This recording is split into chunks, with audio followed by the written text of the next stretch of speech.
Hello, everybody. Welcome once again to another episode of the Tigers Baseball Podcast. I'm your host, Chris Schulte, and we've got a lot to get to, except we don't, because the Tigers were, well, lackluster at best at the winter meetings. But we'll get to that in just a minute. Before we do that, I just want to make sure that everybody understands this is probably going to be the last podcast of the year. So before Christmas and New Year's and everything like that, I want to wish all the listeners, all 6 of you subscribers, to have a Merry Christmas and a Happy New Year from East Windsor, Ontario, Canada, to your family and your home. Now let's go ahead and get into a few small details, things that happened at the winter meetings, things that didn't happen at the winter meetings, things that, well, we weren't really sure if they should have happened at the winter meetings. The bottom line is Detroit did one thing. Out of all 3 days, when everybody's signing big free agents, when everybody's talking to big free agents, when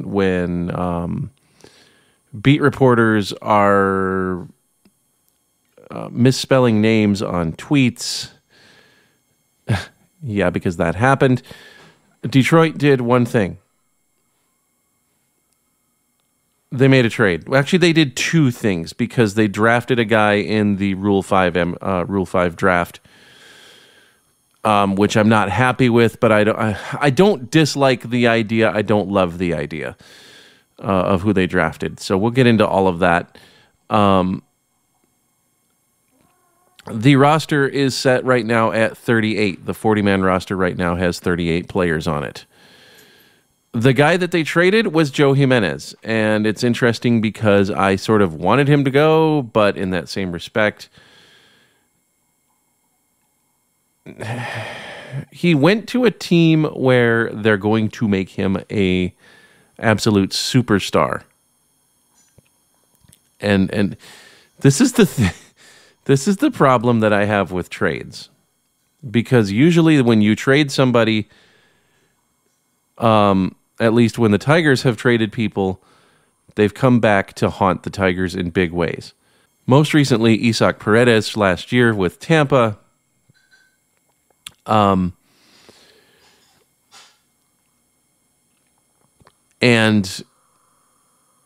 any number of players before that. So, Joe Jimenez goes to Atlanta for Justin Henry Malloy and Jake Higginbotham. Now, Higginbotham is a left-hand reliever. They're both minor leaguers. Malloy is the number 6th ranked prospect in Atlanta's organization. He sort of did the Spencer Torkelson last year. And what I mean by that is he started out at high A and went all the way up to triple A. And so if the Braves weren't in a pennant race last year, probably he would have gotten called up in September to see what they had. So I'm going to find it interesting to see how he does. He will probably start out at AAA in Detroit. Although he is a right-handed bat, he is a corner outfielder / infielder type. So he played third base.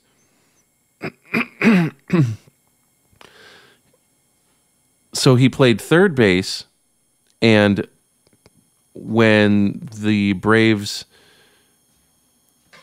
basically at the beginning of the year last year, they're like, we want you to play some outfield. So he played a little bit of outfield, moved to the outfield, can play both positions, left or right, is a corner outfielder, or not a corner outfielder, is a third baseman by trade, so he can play a corner infield spot. So it's going to be interesting to see what they do with him. We all do know that Jeimer Candelario is gone. He signed a 1-year deal with the Washington Nationals for less than what Detroit would have had to pay him had they gone to, or had they tendered him an offer. So he went to Washington for $5 million. He'd have made about $7 million with Detroit had they decided to tender him an offer. So good on Jeimer for getting paid a little bit. So Justin Henry Malloy, basically he is the player that he walked just over 16% of his plate appearances. He actually would have, if I read this right the other day, he would have led the majors in total pitches seen per at bat if he had been a major leaguer last year.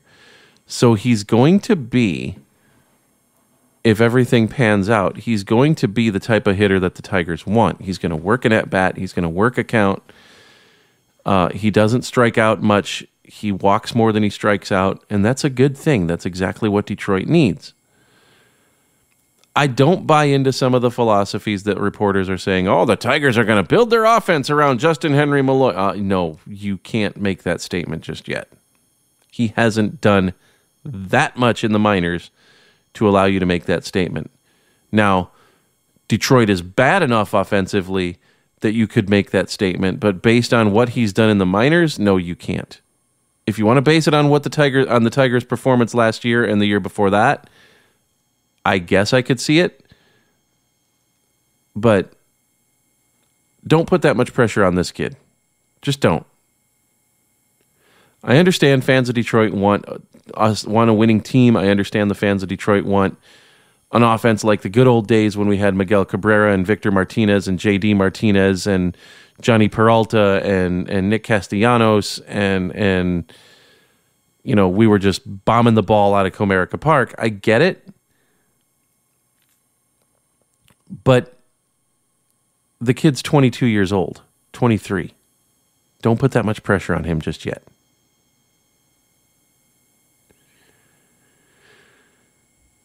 Now on to the Rule 5 draft. And we've discussed the Rule 5 draft before. If you want to go deep into it, look in season 1. We talked about Akil Baddoo and other things, other aspects of the Rule 5. So I'm not going to get into the rules of the Rule 5 draft. I'm not going to get into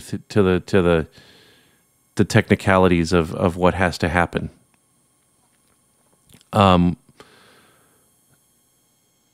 Not too extensively anyway. So the Tigers get right-handed pitcher Mason Englert from the Texas Rangers in the Rule 5 draft. Guy didn't go no higher than AA last year. He did pitch 118 innings and struck out. Sorry, he pitched 118 innings, struck out 136. So he was more than a strikeout an inning guy. And that's good. But he's AA. This is in AA. This is Reese Olson territory. This is Brendan White territory. And you're going to take this kid, who, by the way, his girlfriend lives in Grand Rapids, Michigan. So during the off season, he actually comes up to Michigan for the winter. He grew up in Texas.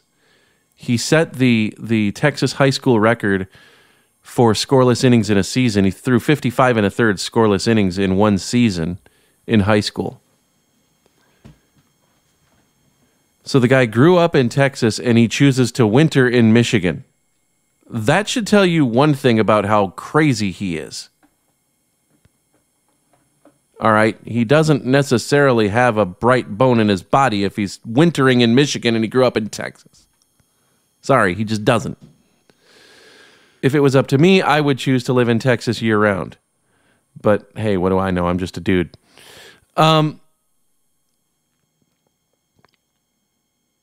The problem that I have with this pick is the same problem that I had with Reed Garrett from Texas in 2019. When you take a pitcher in the Rule 5 draft, whether this guy's a starter or a reliever, whatever you do, now you have to actually let him play it at the big league level. So here's a guy who's 23 years old. He's had Tommy John surgery.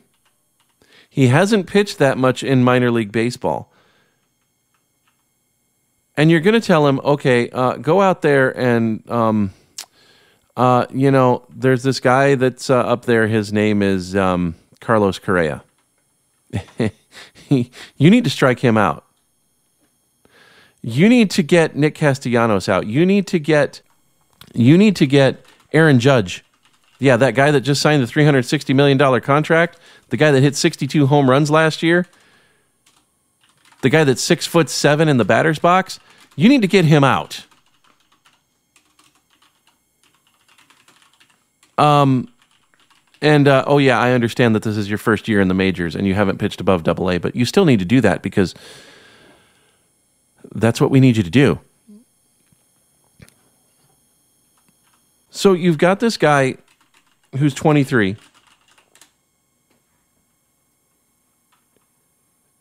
And he's going to get absolutely rocked. Absolutely rocked. And you need to hold on to him for the entire year. And oh, by the way, you need to win baseball games. You're going to put this guy out there now. AJ Hinch is a genius at handling pitchers. How could he be that much of a genius, Chris? Detroit had 17 different starters last year. That wasn't AJ Hinch's fault. Did you see what the Tigers bullpen did last year?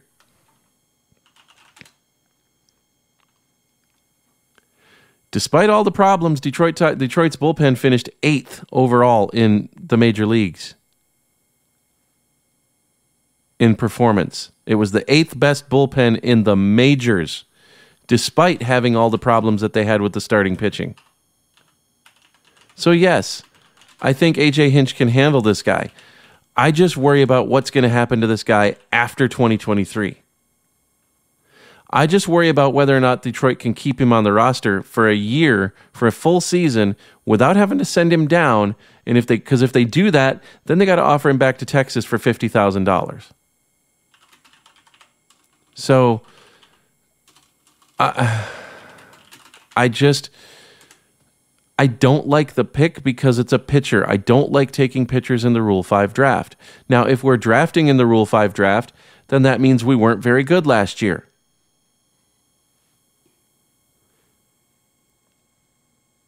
So I would rather see us not draft in the Rule 5 draft at all because we were good enough that we don't need to. We can't get to that point if we're taking starting pitchers in the Rule 5 draft. We just can't. But you know what? Scott Harris knows more than I do. He went to Columbia. He's got an Ivy League education. I don't. So do what you got to do. He takes a roster spot on the 40-man because he's Rule 5 pick. He automatically gets added to the 40-man roster. Joe Jimenez goes away. He was on the 40-man roster. So Detroit is still at 38 men on the 40-man roster. Because Jay Hen, who is Justin Henry Malloy, and Jake Higginbotham, they did not make it. They're not on the 40-man. They weren't on Atlanta's 40-man, and even if they were, I don't know that they had to be on Detroit's. So we will see where that goes. Now, here's my issue with what Detroit didn't do at the winter meetings. Detroit needs a catcher. They didn't sign one. They didn't trade for one. Sean Murphy was available via trade. You have Alex Faedo. You have Joey Wentz. You have Garrett Hill. You have all these different players. Hell, you have Justin Henry, Malloy, and Jake Higginbotham, and Mason Englert. You've got these prospects that you could have traded to Oakland to get Sean Murphy, a catcher. Guy who hit 18 homers in Oakland last year and hit 250. And you didn't do it. Wilson Contreras was out on the market. He's not anymore. Because St. Louis signed him to a big deal. Christian Vasquez is out on the market. No, sorry, he's in Minnesota now. for the next 3 years. So we got to see him for 42 games at least.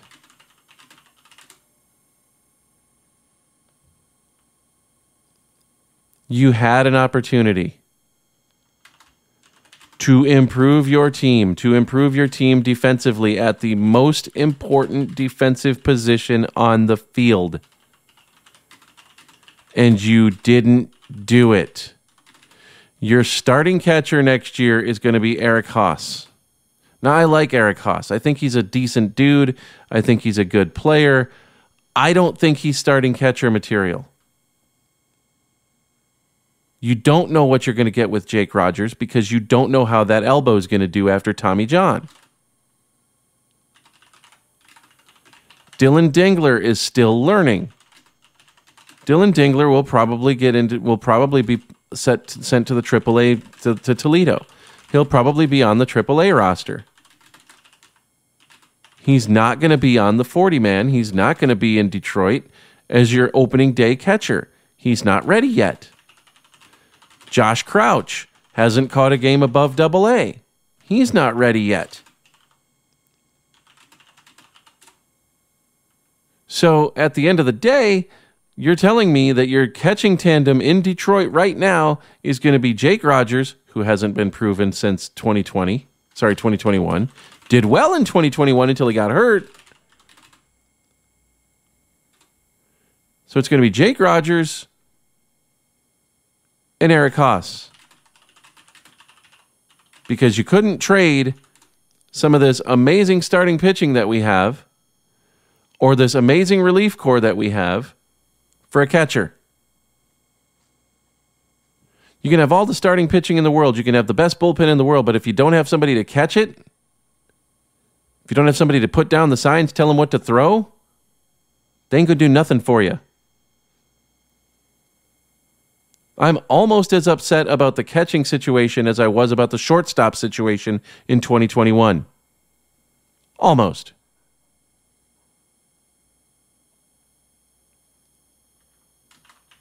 Because I know what Jake Rogers was. Because I know what Jake Rogers could be. And because I think Eric Haas has that potential as well. Look, in 2021, Detroit starting catching was Wilson Ramos and Dustin Garneau.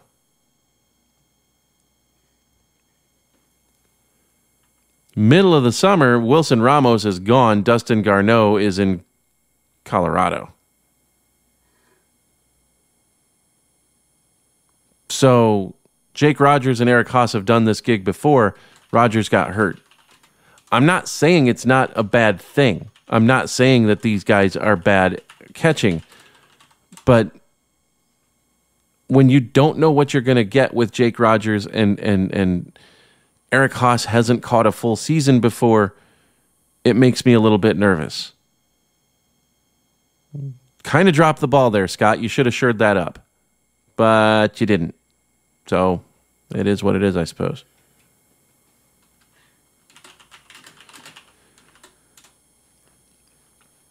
We will see what Detroit ends up doing later on in the offseason.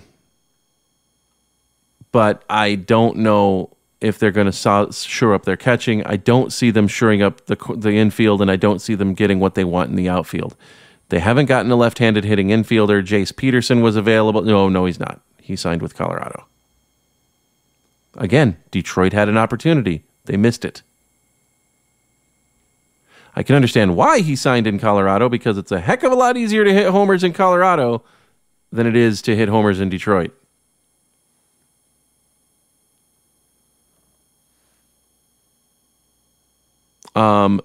Possibly had a right-handed outfielder. Didn't sign Mitch Haniger. He went back to San Francisco. Now, he grew up in the Bay Area, so I can understand that signing. And I really wonder how much Chris Ilitch was whispering in Scott Harris's ear. Hey, we're on a budget. We can't spend more than this much money, because I don't want to spend more than this much money on this team this year because blah blah blah blah blah. Oh, well, thanks, man. You just hamstrung me. I was going to go get this guy. I was going to go get this guy. I was going to try to sign this guy. But you just took the checkbook out of my hands and hamstrung me. Don't think that's not a possibility. Chris Ilitch doesn't like to spend money. See Javi Baez. See Eduardo Rodriguez. When you could have had Carlos Correa or Justin Verlander or Trevor Story.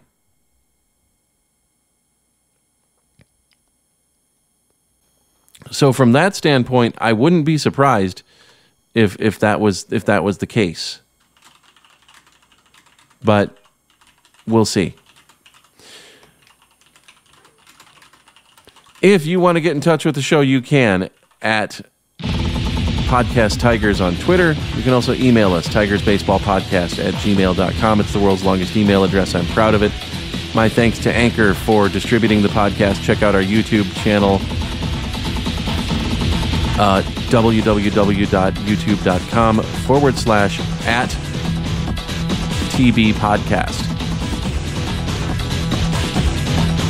And we will talk to you guys next year. Until then, I'm Chris Schulte. Thanks for listening, and go Tigers.